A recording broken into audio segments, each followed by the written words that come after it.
Hi, yes. On this video, I will discuss last topic on the Jacobian. तो उसमें हम लोग function हमारे गिवन फंक्शन जो है डिपेंडेंट है कि नहीं इस बात को प्रूव करेंगे। तो now question on that, question में ही आइडेंटिटी हम लोग डिस्कस करेंगे। और ये क्वेश्चन नंबर हम लोग वहाँ पे किए थे 7 और 9 10, आई डोंट नो। चलिए ओके। तो इस टॉपिक का पहला क्वेश्चन ऐसे मान लेते हैं। तो if u equal to x plus two y plus z and b equal to x minus two y और प्लस 3z और w is equal to 2x y minus x z plus 4 y z और minus का 2z square, so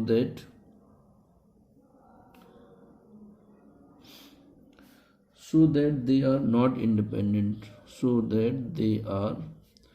they are not independent find the relation between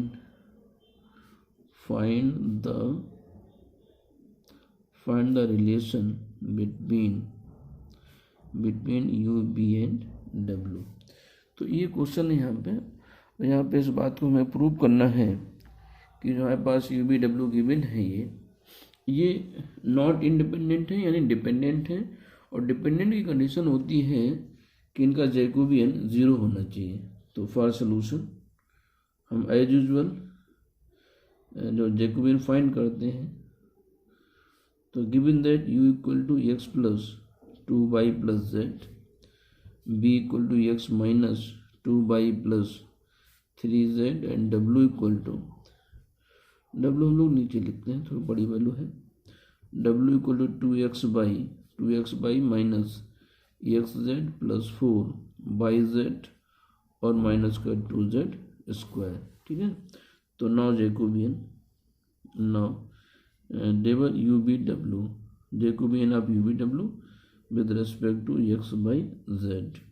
ठीक है। Identity से हम लोग familiar हैं सभी लोग, तो सीधे हम डिफ्रेंशिएट करके वैल्यू रख रहे हैं। तो u को x में डिफरेंशिएट करो, u को x में डिफरेंशिएशन 1 हुआ, u का जब y में करोगे तो 2 आएगा और u का z में करोगे तो फिर 1 आएगा। ठीक है। फिर b का x में करोगे तो 1 आएगा, b का y में 2 आएगा -2 और b का z में करोगे तो 3 आएगा।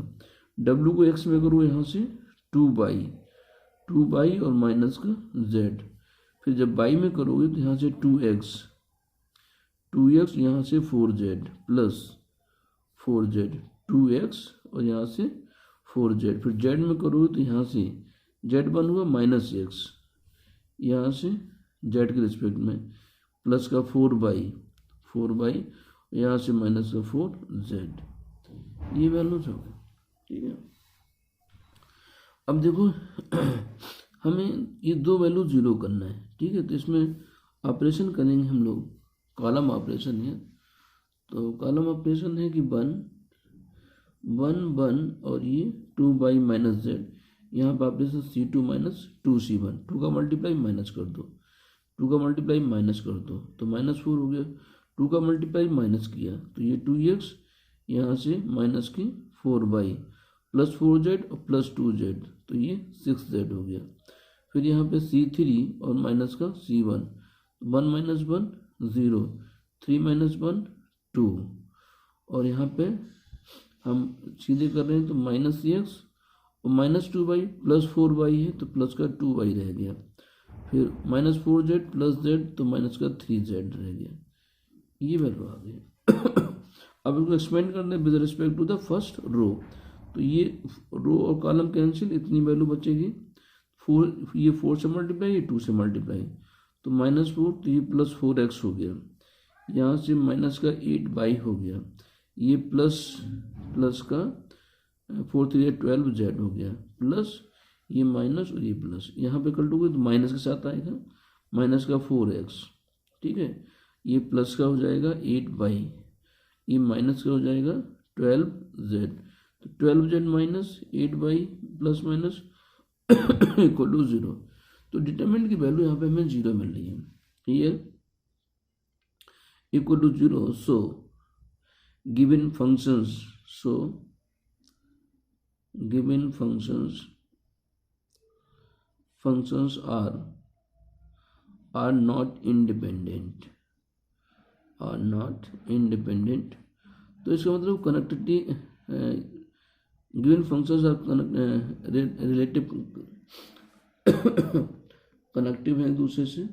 तो now find the relation u plus b की वैल्यू फाइंड करेंगे for the relation u plus b. u plus b को सम करो तो ये x प्लस एक्स 2x हो जाएगा, फिर यहाँ पे बाई कैंसिल हो जाएगा और 4z मिलेगा हमें। फिर u माइनस बी करो, जब माइनस करेंगे तो x कैंसिल, 2/4/8 हो गया, और ये z -3 तो माइनस का 2z हो जाएगा, ये z -2z -3z तो 2z हमें मिल गया, u माइनस बी आ गया। अब इनका दोनों का मल्टीप्लाई हम कर दें, u प्लस बी और u माइनस बी कर दें, तो ये 2x प्लस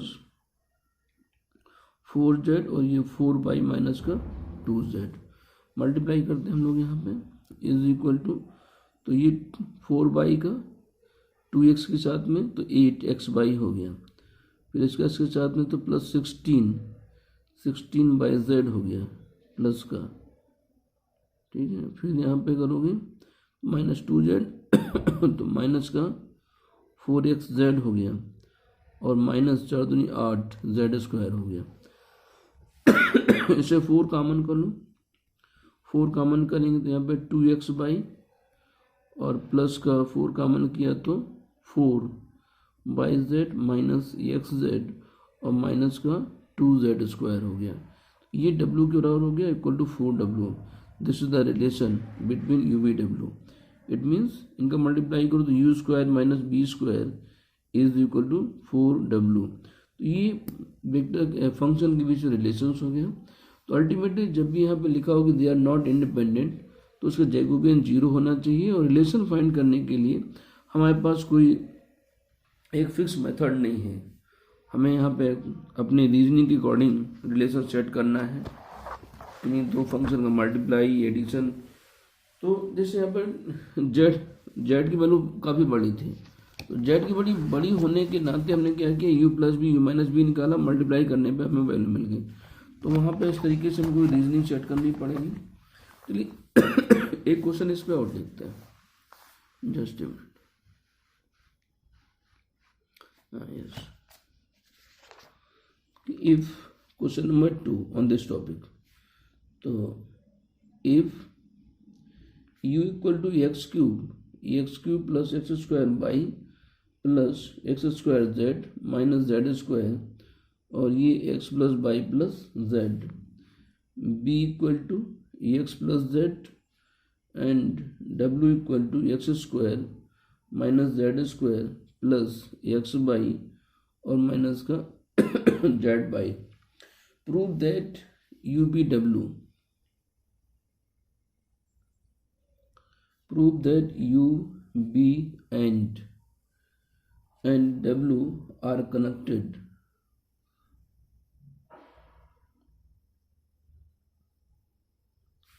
by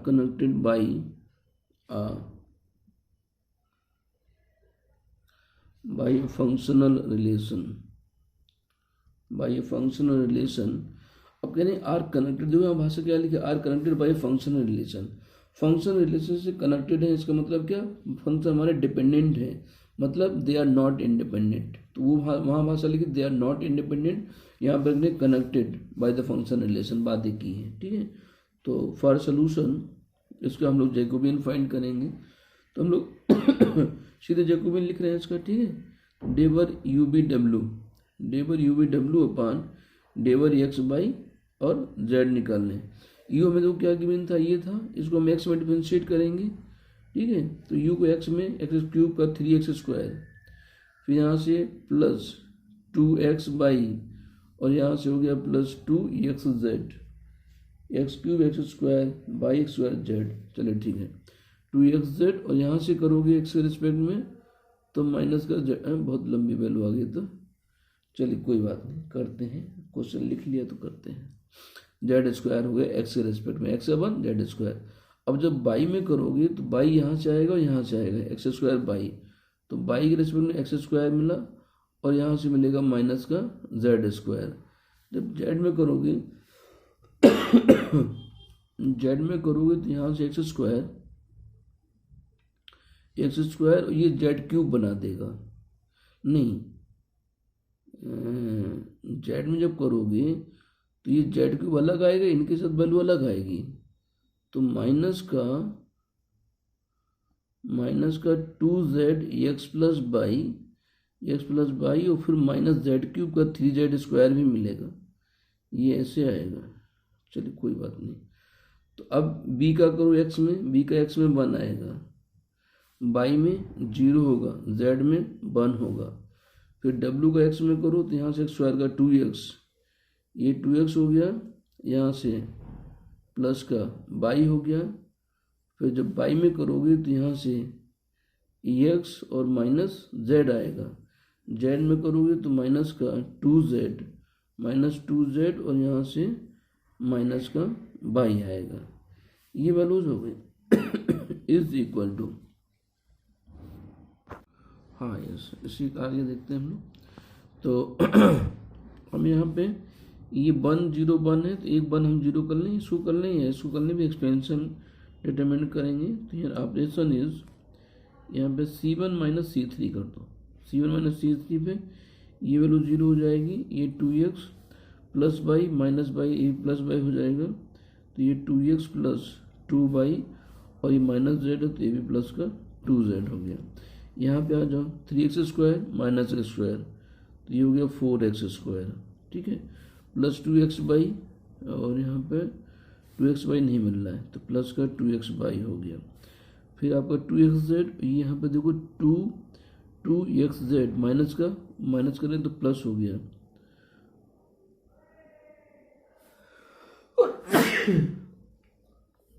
4xz हो गया।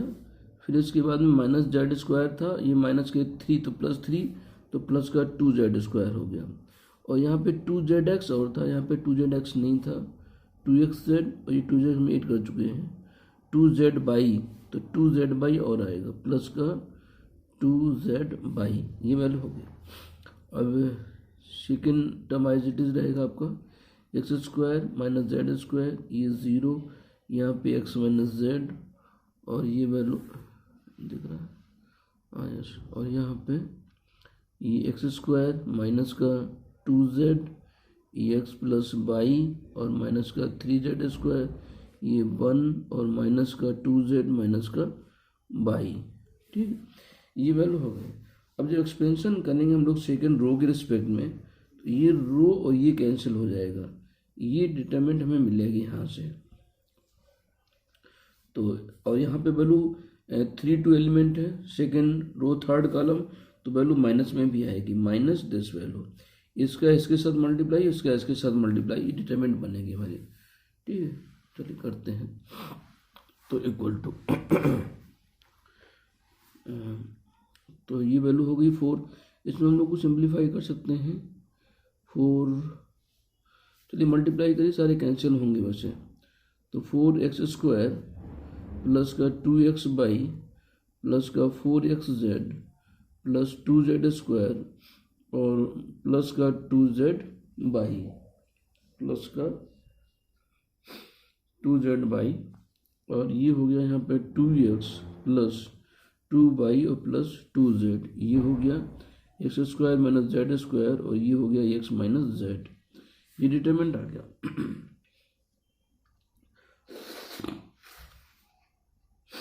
कैलकुलेशन थोड़ा मिनिमाइज करने के लिए यहाँ पे x माइनस जेड भी फैक्टर कॉमन है, यहाँ से 2 कॉमन है, इससे भी इन सारे फैक्टर से 2 कॉमन है, कॉमन वैल्यू को बाहर निकाल लो तो 2 कॉमन है और यहाँ से x माइनस जेड कॉमन है, ठीक है ना। तो ये वैल्यू इधर आ गई x square 2x square plus x by plus 2xz plus z square और प्लस का z बाई, ये हो गया x plus y plus z, यहाँ से हो गया x प्लस z और ये हो गया 1, तो ये इजी हो गया 1 मल्टीप्लाई हमारा, तो ये 2 माइनस का 2 x माइनस जेड और ये 1 से मल्टीप्लाई किया आपने 2x square plus x y plus 2xz plus z square plus 2y और माइनस में यहाँ x plus y plus z और ये एक्स प्लस जेड हो गया। ठीक है, तो आगे देखते हैं। Equal to -2 x minus z और 2x square plus x y और plus 2xz plus z square plus z y minus x square minus का एक्स जेड और माइनस का एक्स बाई एक्स जेड। फिर जेड करोगे तो माइनस का x z minus x z minus y z और minus का जेड स्क्वायर। तो माइनस जेड स्क्वायर और minus x y x z और ये एक्स जेड कैंसिल हो गया, जेड वाई कैंसिल हो गया, एक्स स्क्वायर ये 2x स्क्वायर, एक गड़बड़ हो रहा है, ये एक्स स्क्वायर एक एक्स स्क्वायर बच रहा है, ये एक्स स्क्वायर भी कैंसिल होना चाहिए, कहीं पे मिस हो रहा है हम लोगों से। तो 3x स्क्वायर यहाँ पे आया था और यहाँ से एक्स स्क्वायर ये एक्स स्क्वायर हमने इसको w को जब x में किया था, w को ये नहीं b को u को x में किया, y में किया, z में किया।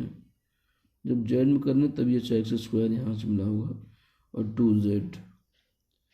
2z एक्स प्लस वाई और माइनस जेड क्यूब का 3z स्क्वायर। अच्छा एक्स स्क्वायर, फिर इस चीज़ को हमने माइनस किया तो 4x square 3x square minus square, अरे ये क्या किया, जब 3x स्क्वायर माइनस स्क्वायर तो माइनस का 2x स्क्वायर हो, minus 2x square 2x square, तो ये रह गया एक्स स्क्वायर, ये x, तो अब ये एक्स स्क्वायर भी कैंसिल हो गया, इज इक्वल टू ये 0 आ गया। ठीक है, therefore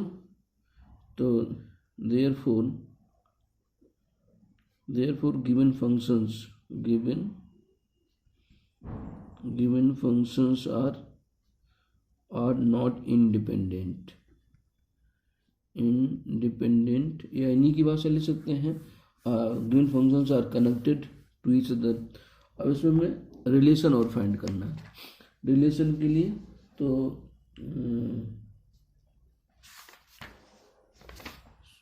देखिए, रिलेशन के लिए हम लोग क्या करते हैं, तो नाउ हमारे पास जो u और b गिवन है और w की वैल्यू गिवन है, तो w b छोटे हैं, u में लेंथ की वैल्यू लग रही है, तो अगर हम w और b का मल्टीप्लाई कर दें, b इंटू डब्ल्यू equal to b x plus z है और w की value x square minus z square plus x y और माइनस का जेड बाई, मल्टीप्लाई करो x का, तो ये एक्स क्यूब हो गया minus x z square plus x square y और माइनस का x y Z.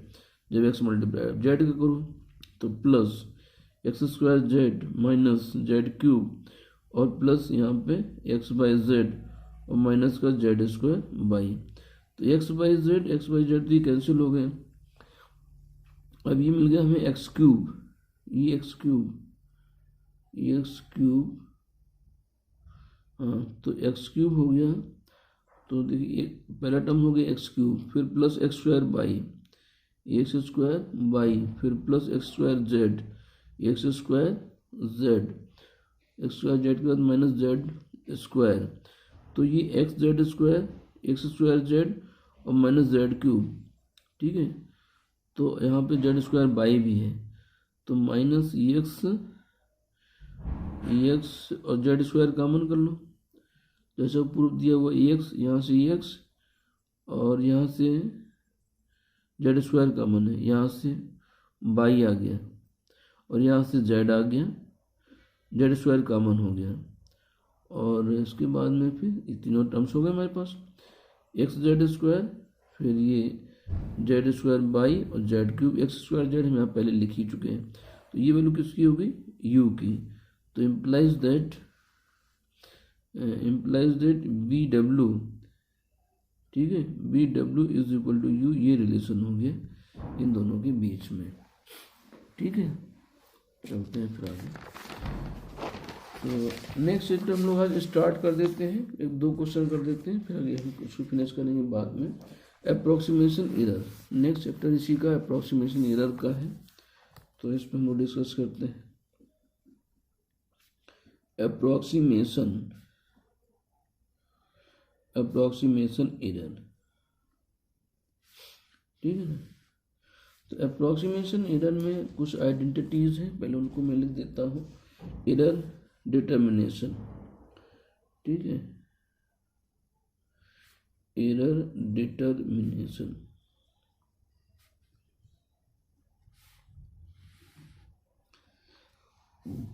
we know that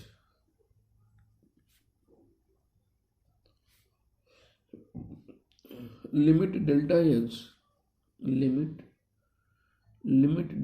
x tends to 0, delta y upon delta x is equal to dy over dx। ये limit की definition है, ये definition हम लोगों ने intermediate में पढ़ रखा है, ठीक है। Limit delta x tends to 0, delta y upon delta x is equal to d y upon d x. अगर इसी को हम ऐसे कर दें कि implies that delta y upon delta x is equal to d y over d x approximately,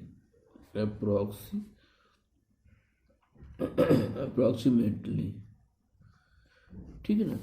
मतलब इसमें लिमिट हटा दिया तो लगभग दोनों आपस में बराबर हैं, तो इम्प्लाइज दैट यहाँ से डेल्टा वाई की वैल्यू मिलती है d y over d x और इनटू में डेल्टा एक्स, ये भी अप्रॉक्सीमेटली में ही है, अप्रॉक्सीमेटली में वैल्यू भी है, और ये रिलेशंस बन गया कि delta y equal to this, ठीक।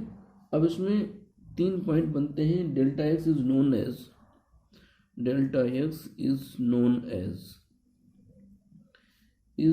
absolutely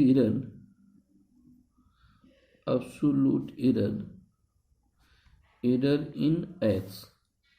सेकेंड पॉइंट में delta x upon x is known as relative error in x. तो ये एक्स में रिलेटिव एरर हुआ डेल्टा एक्स अपॉन एक्स में, और 100 से अगर मल्टीप्लाई कर दें तो delta x upon x into 100, ठीक है, is known as percentage error in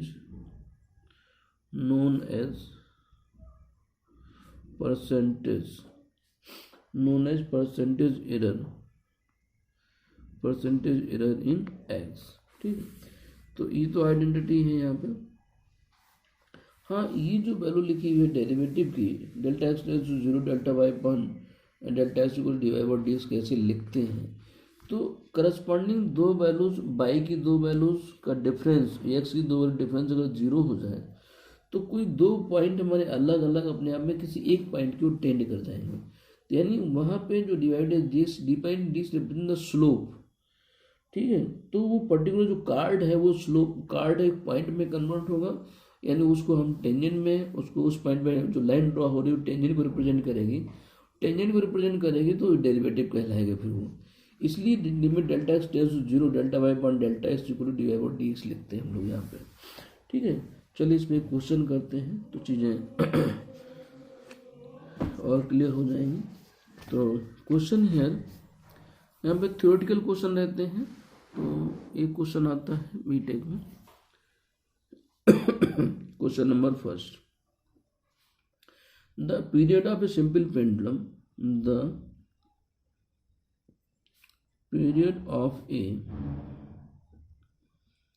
simple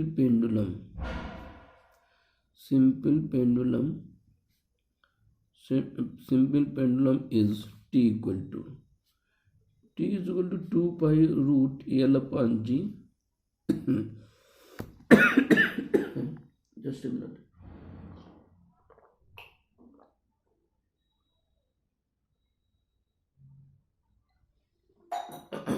हाँ, इट्स ओके। तो find the find the maximum percentage error in t due to the possible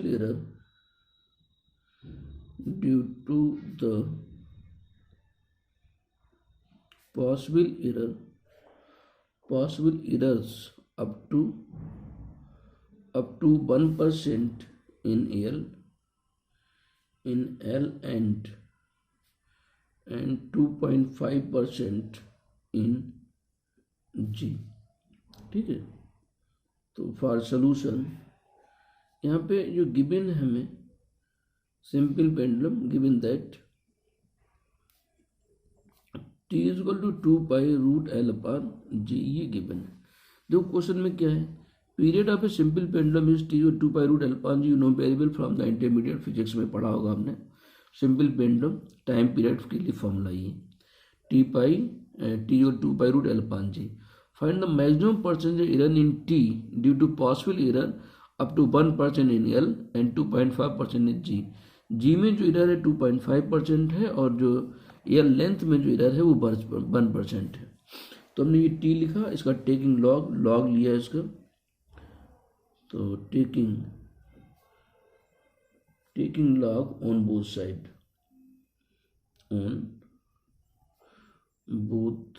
sides. तो अब लॉग लिया सर, तो log t इक्वल टू 2π में भी लॉग आ जाएगा, जो भी पार्ट है सारे log π में लिखिएगा। log 2π plus 1/2 log L minus 1/2 और ये log G। log m point का formula log m minus log n, 1/2 overall है तो दोनों के साथ चला जाएगा 1/2। अब इसको डिफरेंशिएट करिएगा, यहाँ पे टोटल डिफरेंशिएशन की बात आएगी, डिफरेंशिएटिंग इट log t का 1/t और t का डेल्टा t, 2π कांस्टेंट है प्लस 1/2, जस्ट 1/2 log L का 1/L और L का delta L and minus 1/2 log G का 1/G और G का जो है ये डेल्टा G हो गया। बैटरी से टर्न ऑफ। तो डेल्टा G, इसके बाद में ये 1/T, हाँ यस। अब इसमें परसेंटेज में है तो 100 से मल्टीप्लाई कर दो, delta T/T into 100 is equal to 1/2 delta L/L into 100, ठीक है। फिर माइनस 1/2 डेल्टा G/G इंटू 100, ठीक है। अब delta T/T into 100 is equal to 1/2 और ये परसेंटेज एरर यहाँ पे गिवन था 1% है तो इसकी वैल्यू 1 होगी, माइनस 1/2। जी का जो परसेंटेज एरर था 2.5 था क्वेश्चन में, तो 2.5 ने यहाँ पे लिख दिया, ठीक है ना। अब इसको सॉल्व करिएगा, तो यहाँ पे हो गया 1/2 ओवरऑल कॉमन, तो 1। अब जी की वैल्यू प्लस माइनस में होती है तो इसको हम प्लस माइनस भी यहाँ पे कर सकते हैं, तो ये प्लस माइनस 2.5। जी एसिलेशन रिटार्डेशन इसलिए प्लस माइनस लिखा जा सकता है। इसकी अगर मैक्सिमम वैल्यू की बात करें तो 3.5.2 आएगा, ठीक है। मिनिमम की वैल्यू तो हमें मैक्सिमम वैल्यू यहाँ पे लेना है, तो ये 3.5/2 तो ये 1.75 हो जाएगा। तो परसेंटेज जो एरर आ रही है आपकी इसमें टी में, तो मैक्सिमम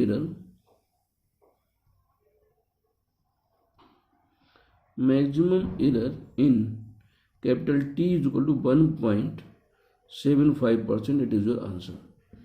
चलिए, थैंक यू।